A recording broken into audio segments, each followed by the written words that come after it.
नमस्कार, मैं सोना प्रभा। आप देख रहे हैं आज का मुख्य समाचार। उज्जैन में महाकाल का दिव्य स्वरूप, महाशिवरात्रि पर लाखों भक्त पहुंचे। अंकल जी ने रात में उठाया गिटार और बालकनी में जा शुरू किया डूबा डूबा गाना। सुनकर आप भी करेंगे तारीफ। खुद की कंपनी बनाई तो लोगों ने उड़ाया मजाक। अब विदेश में धमाल मचा रहा है बाजार का लड्डू। पीएम मोदी भी हुए मुरीद। ये किसान कर रहा है जैविक मिर्च की खेती। कम लागत में हो रहा है तड़का मुनाफा, सेहत के लिए फायदेमंद। बहुत खा लिया चिकन मटन, अब ट्राई करें रामपुर का फेमस बटरे। शाम होते ही सजती है महफिल। दुकान हमारी जिंदगी है, मरने के अलावा हमारे पास कोई रास्ता नहीं। रांची के वेंडर मार्केट की रिलाटरी लेकर दुकानदार बोले। दीपा ने चटोरी रसों से शुरू किया बिजनेस। आज दिल्ली में सबसे बड़े मंच पर छाई। बिहार में बड़ा रोजगार का धमाका। 20 फरवरी से यहां 1000 पदों पर सीधी बहाली। 25,000 तक मिलेगी सैलरी। मजदूरी करते वक्त आया आइडिया। मात्र 15,000 रुपए से शुरू किया बिजनेस। आज 12 लोगों के मालिक। गुफा गंगा धारा नवग्रह मंदिर से सजा भव्य परिसर। जाने 21 फीट की उच्च शिवलिंग की कहानी। झारखंड का मौसम उल्टा पुल्टा। रांची पलामू में 9 जिलों में 9 डिग्री से नीचे पहुंचा तापमान।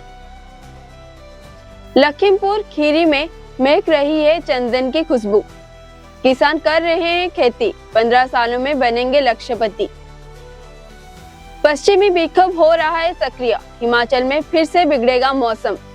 इस दिन बारिश बर्फबारी की संभावना, अलर्ट जारी।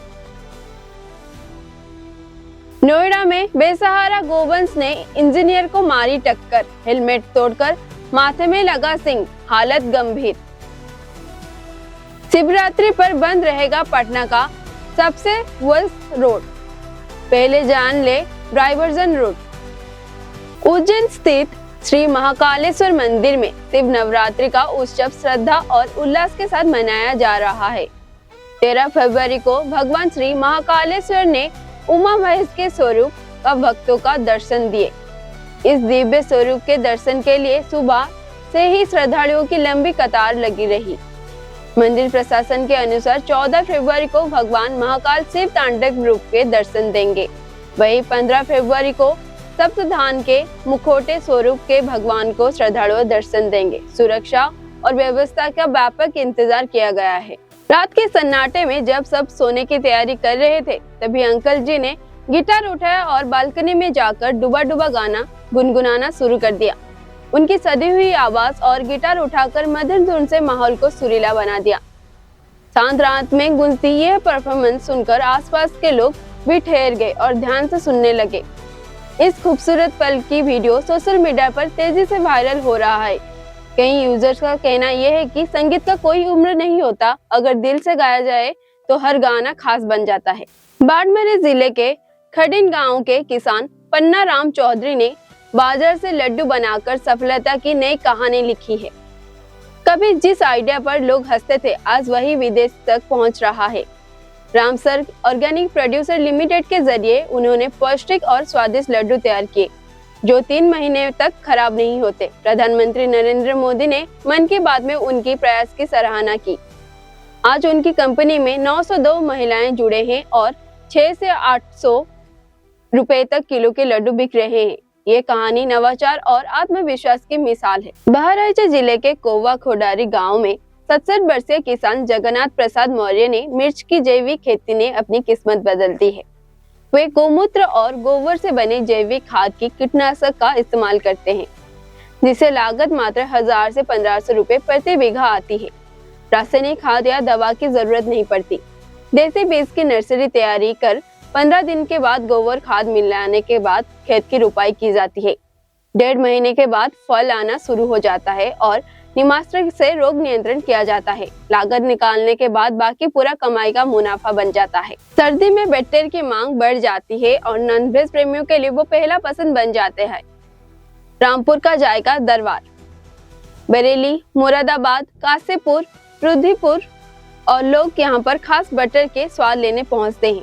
होटल के ओनर मोहम्मद अली बताते हैं कि नवंबर से बटर बनाना शुरू हो जाता है, शाम से 5 बजे बाद मिलता है। यहाँ ड्राई, फ्राई और तंदूरी ग्रेवी फ्लेवर उपलब्ध होते हैं। ये शरीर को गर्माहट देने वाले होते हैं। रांची के वेंडर मार्केट पर रिलाटरी के विरोध के दुकानदार संदीप, सुदेश और नेहार ने रांची नगर के निगम पर नियमों की अनदेखी और व्यापक खराब करने का आरोप लगाया है। उन्होंने कहा कि वो अंतिम सांस तक लड़ने की तैयार हैं। दिल्ली की रहने वाली दीपा टंडन की चटोरे रसोई लॉकडाउन में शुरू हो गई थी। आज वह दिल्ली की लिटरेचर फैसिलिटी तक पहुंच गई है।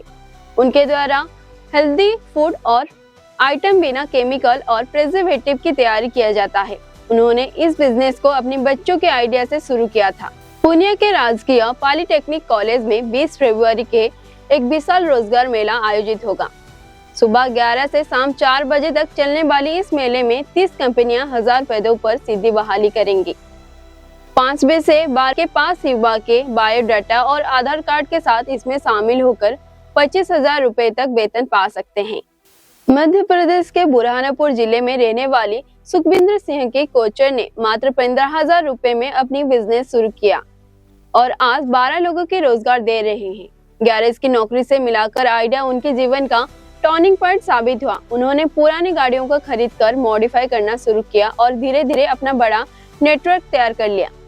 निवाड़ क्षेत्र में वो गाड़ियों की मीटर सुधारने वाले पहले कारीगर रूप में पहचाने जाते हैं।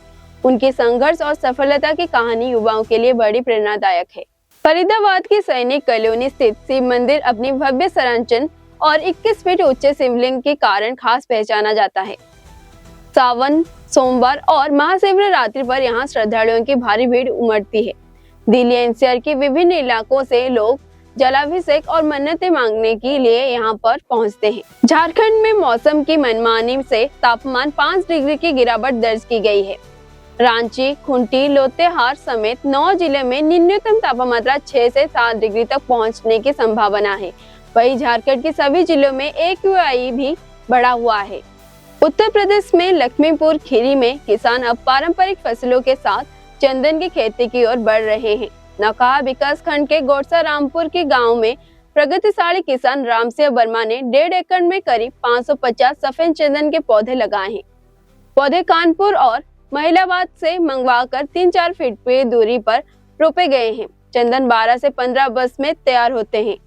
एक पेड़ की कीमत लगभग 1.25 लाख से 1.5 लाख रुपए तक है और लकड़ी की करीब 7,000 रुपए प्रति किलो से बिकता है। हिमाचल प्रदेश में गुरुवार को अधिकांश इलाकों में मौसम साफ रहा। राजधानी शिमला समेत कुल्लू और मनाली में धूप तापमान बढ़ा। तोबा में न्यूनतम तापमात्रा -8.8 डिग्री रहा।